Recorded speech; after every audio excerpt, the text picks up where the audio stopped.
friends, Tiffany here. Welcome to my quilting life.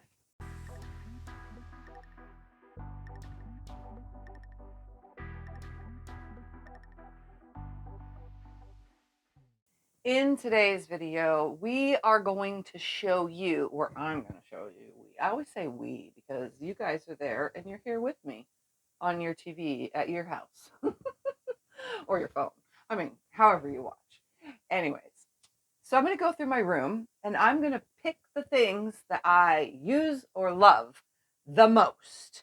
And then we'll sit and discuss these items. So I'm going to go around my room real quick, grab those items, place them on the desk, and then we'll talk about them and tell you why they're my favorite. So let's get to it. Ooh,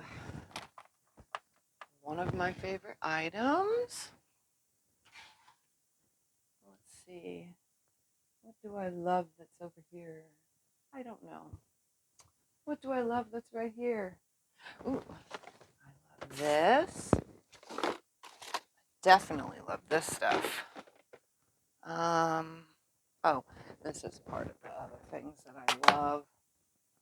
Ooh, what do we have over here? This, that, those are at the machine. I don't need to move those for you guys.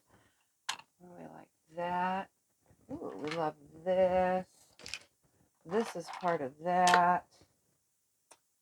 That's there. Let's see. Oh, I kind of can't move those. Maybe I'll start with those. What else? What else? What else? Ooh, I love that. Let's see. Going around looking. All right, I think that's it for now. Let's go to the desk and see what I chose. First thing I chose, but it's not at the desk, is I absolutely love these mini quilt hangers.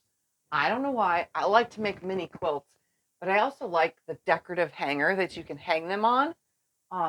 So obviously I can't take that over to the desk. I mean, I could take it off the wall. It comes off easily, but I love these things. They are, I don't know, I just love them. I wish I had more because I would totally put mini quilts everywhere hanging off of these, but you know, longer ones, shorter ones, they make all sorts. Like I've looked them up online. There's so many different styles and shapes and little designs and so on that are all sewing themed that look really cool.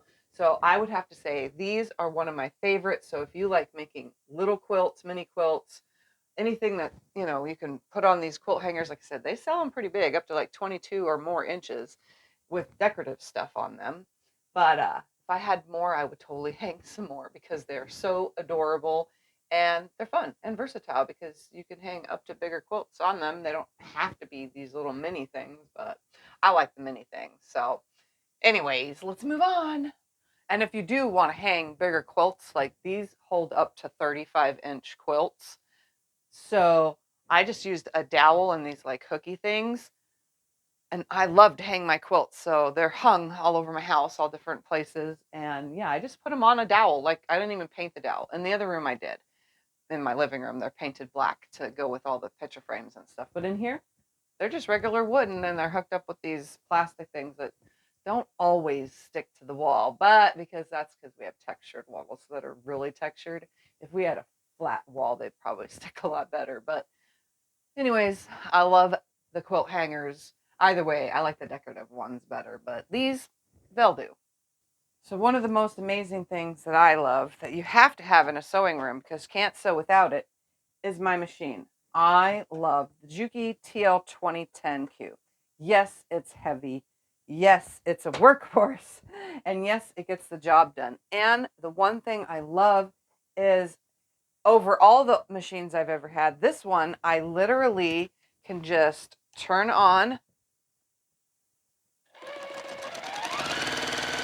and sew. Oops, where am I at? I'm right here. And there we have it. So I don't have to wait for a computer to turn on, for the needle to adjust, for this to happen, for that to happen. I don't got to wait for any of that. It's literally just turn it on and sew. So you don't have to worry about those things.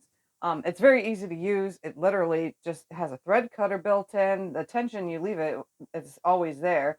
It has like this, if you free motion quilt, it has this pressure regulator, or when you like make bags or something up here, you can put two spools of thread, one for sewing and one for winding your bobbins. It's just a dial that changes your stitch length. You can put your feed dogs down, go in reverse, and you can make it go super fast or super slow. I mean, super simple. And with an extension table, it makes even easier because nothing's falling off the edge right here, because, you know, between your needle and the edge of your machine, it's literally right there. And, you know, if you're making big blocks, you need somewhere for it to be flat, and it sews a lot better for that. So I love my Juki TL 2010Q. Gotta have this in the video because I love it. So while we're right here at the machine, let's talk about my favorite things that I use at my machine. And that first thing is my seam guide. I love the magnetic seam guide. Magnetic seam guides can be used with any machine, except for the super computerized ones that are embroidery computer, because some of the embroidery machine components are down in here and you don't want a magnet on them. But they are safe for most machines. So some of them come with this right here, and you would just literally stick this under here, put your needle down in the 1/4 inch, slide your magnet over to that exactly, lift this out of the way, and then I literally will have the most perfect 1/4 inch seam. So I'm going to go ahead now. Let's see, can you see the thread right there? I'm going to go right here, and we're going to put this right there on the thread. And look, where's the markings on the ruler? It's better on this side. There's my thread. There's my marking right here. See that? Exactly a 1/4 of an inch. See? There's the thread. There's the marking. Every single time. So I rely on a seam guide. And if you can't find the big one, they do sell a little one. You would just do that same exact procedure. Put this in at your 1/4 inch.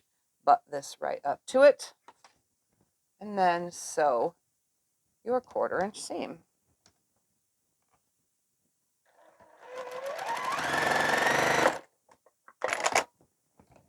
And just the same as before, turn it around, line that up right there on the stitches.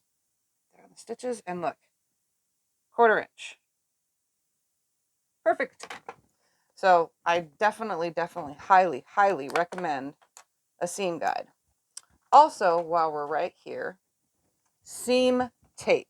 This right here is like a washi tape, and it doesn't leave any gooey residue or anything. You literally line it up with the needle like this. Line it up with your needle and then wrap it down straight. I use a ruler to try to keep it straight as I'm putting it down. And I do change it out because it does start to get ruined. And I do lose my black line right here on this top half because my magnetic seam guide tends to rub it off. So I now just take that one completely off.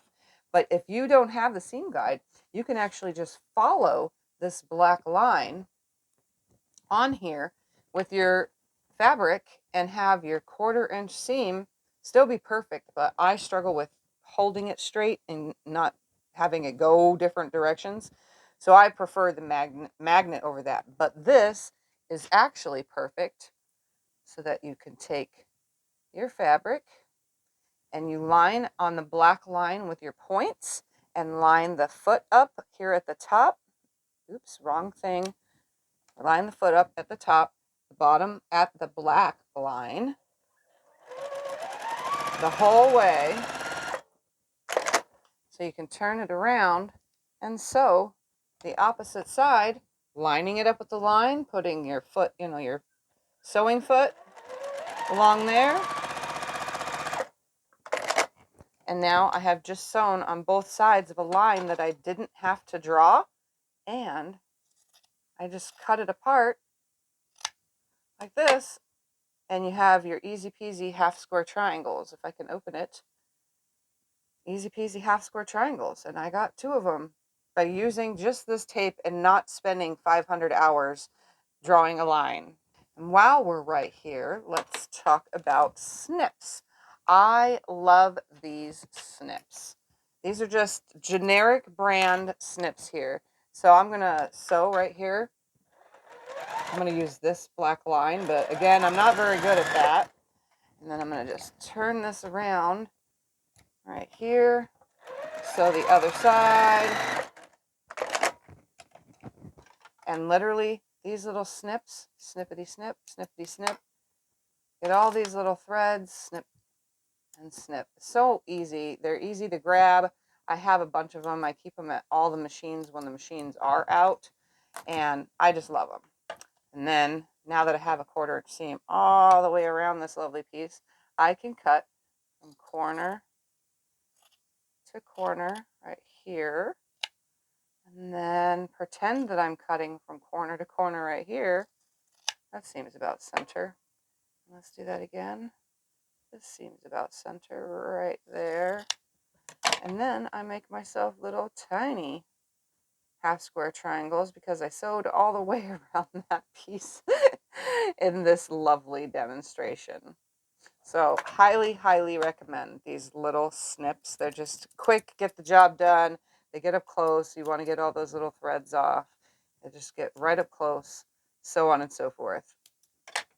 Scissor-wise, I would talk about scissors, but honestly, I love all scissors. Scissors are scissors to me. These are new ones, the LDH, but I love all scissors. I don't have a problem with any of them. I have so many brands. Like here is a cheaper brand, so I really don't need to discuss those. All scissors are created equal in my book.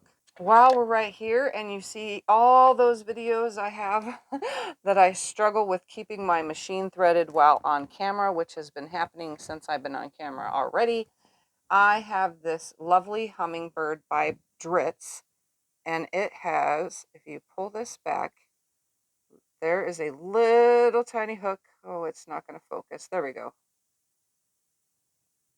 There's a little tiny hook on it. And then I just put it in upside down when I need to thread into the hole. And then I grab my thread and stick it under that hook and then pull it through. Super easy, because the one thing I don't like about my Juki is the needle threader sucks. I don't like it. It's too complicated to use and I never catch it anytime.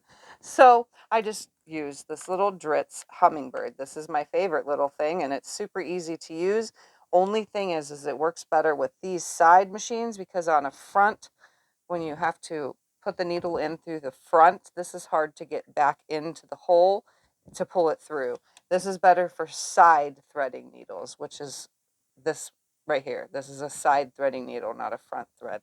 So if you have a side threading machine, this is the best. If you have a front thread, then you might not be able to use this, but those have better threaders on the machine anyway. All right, items that I've chosen. Let's slide some of this out of the way and start with Quilters Select rulers. These are my favorite rulers. I do have my go-to rulers that I grab constantly, but these are my favorite. And the reason for that is, I'm just going to use my 8.5 inch square for an example. Here's a square fabric. Here is my ruler. If I really wanted to line it up this way, I could, but look at this. Just sliding it around, and guess what? It's not moving. I love it. So when I want to take a ruler and change the size, I'm going to line it up. This is a 6.5 inch ruler. And I'm going to go ahead and cut and cut. I probably should have put that in the center so that you could see better. And then I would have turned it and cut it and turned it and cut it and so on and so forth. And it doesn't move the fabric. So this is a great tool. So let's put this right here. I want to cut right here. I know I'm wasting fabric today, but, and then turn it again and bam. Now that's the size. I cut it. Wasting fabric. I don't like doing that, but it's just so you can see that these rulers are the bomb. This is the 8.5 by 24 inches. This is great for cutting a all of the long things. And I do highly, highly suggest putting a handle on here. These are just a generic handicap, technically, handle for helping you in showers and stuff, although I don't trust them on certain shower walls because they come off the rulers after a while, and I don't trust that to pick me up off the floor. But you can find them at Harbor Freight and Walmart and stuff, but that's not part of this video. The ruler is, but I do suggest that the bigger ruler has a handle because you can pick it up better, or else the fabric kind of moves with it. So that one's a lot easier to deal with. All right, so my favorite rulers are Quilters Select. Yep. Oh, and the only one thing I don't like about them, although I love everything about them, is black or dark blue fabrics underneath. Like this one was okay, but certain black fabrics and stuff, because the lines are black, it's kind of hard to see those. But I still work with it, and I love using them because I barely have to put any pressure. As long as the ruler's on there, it doesn't move. So that's a plus. All right, so moving on. I love my Martelli cutter. Now, I didn't change the blade prior to this video, which I probably should have. It's easy, and I do have a video, which I'll link in the description, on how to change the blade from my perspective. But this thing is absolutely amazing compared to holding other rulers. Oops, I didn't catch because I didn't change the blade prior to this video. But compared to other rotary cutters, this one sits in the hand, feels natural, and I love it. I switched to this when I had carpal tunnel, and even after my carpal tunnel surgery, I can cut longer with my rotary cutter than I can holding the ruler. Like I can cut and cut and cut, and my ruler hand is what goes tired, not my rotary cutter hand.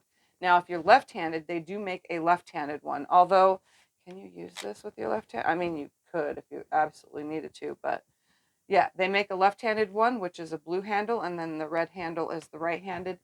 And then they do make other sizes in case you need another size. I love Martelli's cutters, but I do have to say I don't like their 60. And that is because on the 60 millimeter one, the blade bends. It wobbles and bends. So you take the chance of accidentally making a funky cut, because look at that. It just bends. So I don't really recommend this one. Just get the 45, and if you need things for a 60, use a regular 60 millimeter rotary cutter that's regular handed, because this, I don't like the way the blade moves. It doesn't have enough backing is what it is. And then they do make a 28 millimeter for cutting around all the little curves and stuff like that. But I definitely love the 45. It's my go-to every time I need to cut anything. And even with a dull blade, it's like still cutting. All right, moving on. Chain piecing. Those blades are left over, and then they go into this Blade Saver by Purple Hobbies. I love this thing. Once you chain piece, you just snip them, snip them, snip them. I didn't chain piece anything for this video to show you, but you put your blade in here. It comes with a little screwdriver to unscrew, put it together, put your blade in there, and then you literally put that back on there. And when the blade is dull in that spot, you move it to a different spot. When the blade is dull in that spot, you move it to a different spot, and you just keep going until you use that blade up, and then it's wonderful. So this is great for chain piecing.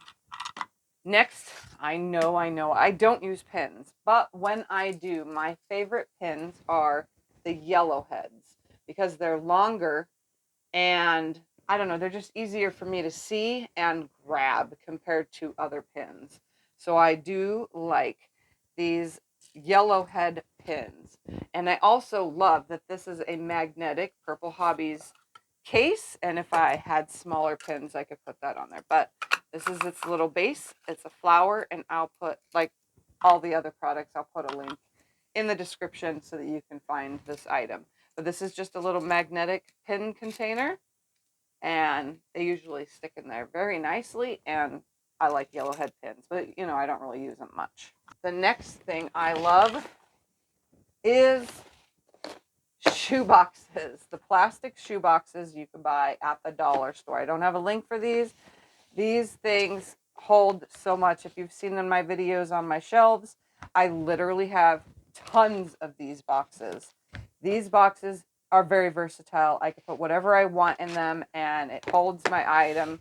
And then I just mark them right here with what's in it and bam. That's, I mean, super easy. You just store all your pre-cuts or whatever you want in these things. You can have one that's filled with all scissors, one that's filled with all pencils, one that's filled with all your rotary cutters. All these tubs are useful for all sorts of things and I absolutely love them. Next thing on my list of favorites is my cutting mat. It is a Fiskars 24-inch by 36-inch, so it's 1 yard by 24-inch cutting mat. What I really love is I know I go through these, but they last. They last me going through these. I sew a bit more than most people. So I go through a lot of cutting mats, no matter the brand. It doesn't matter if it was a big, huge name brand like Olfa or this Fiskars brand. It doesn't matter. I cut so much fabric, more than normal, because I cut my own pre-cuts. I pre-cut things. I make videos. I am cutting on this thing. And guess what? It lasts. And easy. The best part is you can buy these for like 35 bucks or less. 32 bucks, I think, is what they are at Walmart for this size. They do make a smaller one. I have another one on my desk. It's 18 inches by 24 inches. So it's this size right here. And they make a smaller one, so you can get that. But I love my Fiskars cutting mat. It's also reversible. I would show you the other side is gray. This color gray with this color white as the square. And you know what? Either side works, but it's reversible. So that means, and all those numbers and the lines are on both sides. So once one side is used up, flip it over and use the other side. Or one side could be used for one kind of project, and then the other side can be used for other crafts where you get glue on it or something accidentally. Either way, great investment. And when they get, if they come or are damaged at all, Fiskars replaces them for free. So if you still have your receipt and you got a gouge just from one slice and it gouged it really bad, they will replace it for free. All right, one more item I think, and that is my heat and bond easy seam tape. This stuff, I don't know what it is, but I love it. So if you saw in the beginning of this video, under my ironing board, which is the super messy spot right here, this is all my batting. These are the cutoffs from all the quilts I make or quilt for other people. So what's left over from down the side and what's left over from the bottom of making a quilt. And all these are still usable because these cuts I save are 10 inches or wider. So this tape is what I use to hook it all together. So for example, I'm not even going to hook them, but this is just an example. Say you had two pieces of batting and you want to make them a different size, or this needed to be longer. You literally take the batting, you would cut each of them to where they match up, so you can do a curved cut or a straight cut, however you want to do it. Then they butt up your nice flush edges, and you would take this tape, and this works on 100% cotton batting. It kind of works on 80/20, and it does not work on polyester, so just know that. You would take this seam tape, put it on there, cut it off where you need it, and then iron it down real quick. You just iron, iron, iron, iron, iron, and it stays. And then it hooks those pieces together and they don't come apart. This stuff is amazing. I can't live without it because I make a lot of small quilts. So I'll piece together all this. And once this is all pieced together, then I have a big enough piece for my quilt. So I make a lot of small quilts too. Sometimes the table runner needs more than this, you know. So I go ahead and I seam it together with this tape right here. I'll even do it if I ran out of batting on the long arm, which I really never do. But if I did, I would use this and the iron out at the long arm to put more batting together. And I know you're going to ask me, Tiffany, about irons or, you know, other things. I love all irons equally. Well, there's some that I haven't liked over the years, but there's so many that it's hard to choose because I go through irons so much, so I really can't put a favorite on here. But my current one is usually my favorite one, which is 3 different irons in my current. So they all work, they all do the thing that I need them to do. So there's really not anything I can add on that. Same with the scissors. There's so many different brands and pairs. You find what works for you in your hand, and that's what you stick with, right? So that's about that. Those are the things that I use in my sewing room the most. Therefore, I love them because I'm always using those items. So I hope this video helped you. If you're interested in any of the things I talked about, I'm going to do my best. I'm going to do my best to put the links for those things down in the description. There are some things that are not available on my affiliate links. So, you know, things like at Walmart, you can just go on walmart.com and find those things. So, yeah, that's what I got. So I will link you to all the things I can. I do know that the Dritz thing is available online, and I will link it, but you can also find it at Walmart for cheaper, but at least you'll know what it's called. And that's that. I'm looking here while I'm still on camera with you guys, wondering, is there anything else that I absolutely love? Oh, you know, Post-it notes. That's the last and final thing. These little Post-it notes I put on everything. Not only my yardage, because I love fabric. Oh my goodness, I love fabric, but that's like a whole different video right there. I Post-it note everything. So I go through a lot of these. These could be also found at the dollar store, just like the tubs that are on my shelves. Post-it notes. I'm going to show you. So when I bolt up my fabric in my sewing room, or my sewing room, in my fabric room, there's usually a Post-it note. This is half a Post-it note because I buy the long ones as well. But these are just as good. I buy all different kinds. And then I put how much is on there, and then I wrap my fabric on it. And then that little lip sticks out when the fabric is on here, and I can see how much fabric is on there. And the Post-it note works great because then I can just peel it off, and I'm done with that one. And go put a new one on with a new measurement on there. So also, I also put the size of leftover fabric. So say I had a backing fabric and it had 27 inches by 108 inches left, right? Because that's the whole bottom.